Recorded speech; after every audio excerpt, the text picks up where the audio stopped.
тебя зовут? Дана, ну вообще полное имя Богдана. Какие у тебя цели в жизни? Найти себя, наверное, самая главная цель. Ну, я еще себя не нашла в этой жизни. Я не знаю точно, чем бы я хотела заниматься, к чему стремиться. А сейчас чем ты занимаешься? На данный момент ищу работу, которая будет мне нравиться и приносить доход, который бы меня устраивал. И помогаю бездомным животным.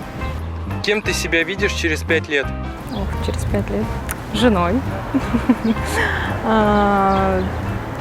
Успешной в своей сфере деятельности.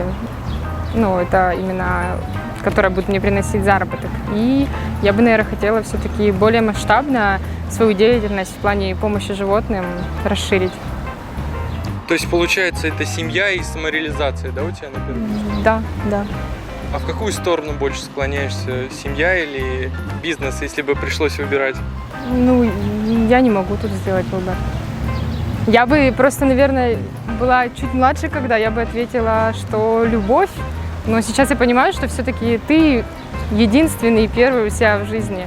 И как бы отдаваться полностью в другого человека, это тоже нельзя. Нужно собой заниматься. А кем ты себя через 20 лет видишь? Через 20? Это мне будет сколько?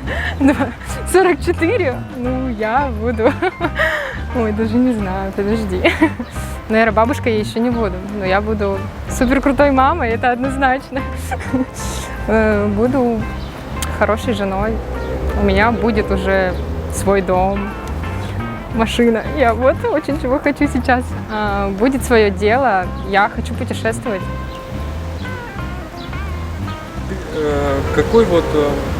Какие качества должны быть у идеального мужчины, на твой взгляд? То есть, ну, допустим, у твоего будущего мужа.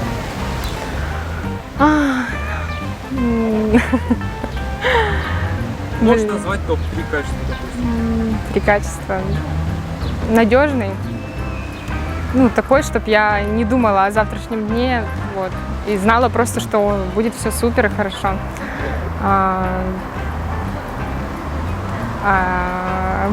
Забыла слово. Перспективный. Чтобы он был перспективный, чтобы он не стоял на месте, чтобы он также развивался, двигался, чтобы у него были тоже какие-то свои интересы, цели, и чтобы он был, я не знаю, чтобы он любил животных, для меня это важно. Да, вот это точно. Это, наверное, должно быть самым первым. А внешность важна для этого? Внешность? Однозначно знаю, что он должен быть выше меня. У меня был опыт с парнями, которые ниже, но ничего хорошего не получилось. То есть на внешность пофиг? Ну, прям что пофигу, нет, не пофигу. Прямо что пофигу, не пофигу. Но и нет как бы такого там. Вот сейчас у меня идеальный парень. Мужчины из каких стран тебе больше всего нравятся? Там тоже можешь какой-нибудь топ назвать стран, какие тебе больше всего нравятся? Я общалась только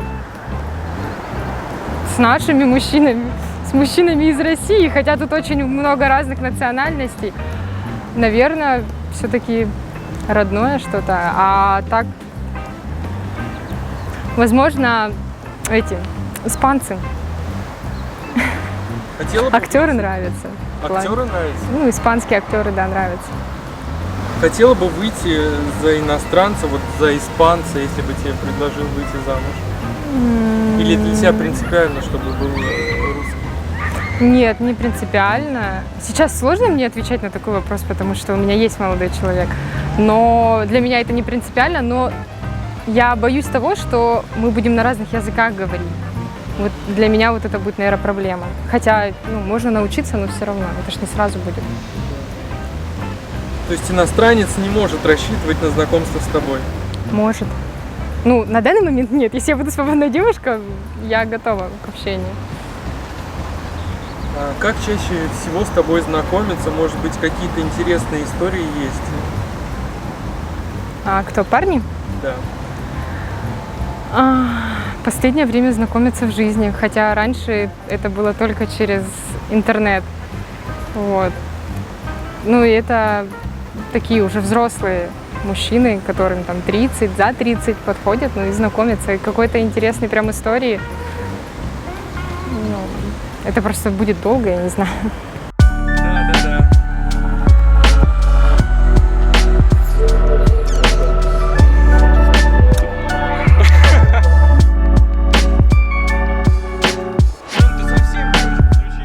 Какие русские девушки, на твой взгляд, самые красивые? Ну, там из популярных можно назвать.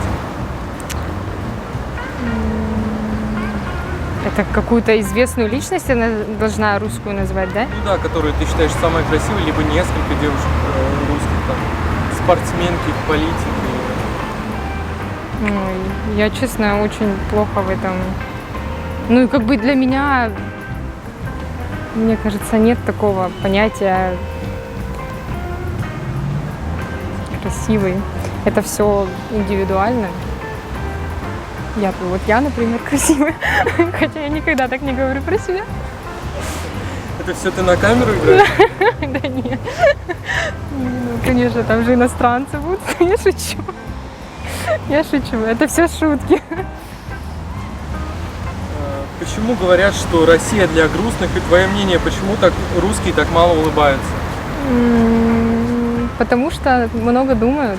Ну, это вот я говорю именно про себя. Я очень много думаю, я очень часто в своей голове, я не вижу окружающего. Сейчас я стараюсь, наоборот, выйти из этого состояния и видеть то, что меня окружает. И это классно. Я начинаю, правда, идти улыбаться, радоваться этому. То есть у тебя была депрессия какая-то?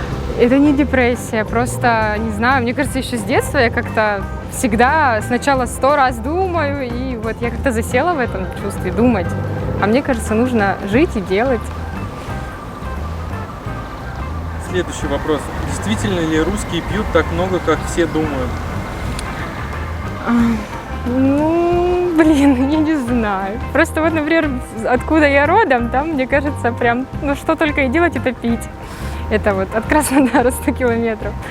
Вот. А так, я думаю, что это, опять же, нет. Это просто, если ты пьешь, ты в окружении пьющих людей. Если ты не пьешь, ты в окружении не пьющих людей. Вот и все. Ну, на этом будем заканчивать, можешь помахать. Да, пока-пока. Блин, стой, можешь еще раз помахать? Пока-пока.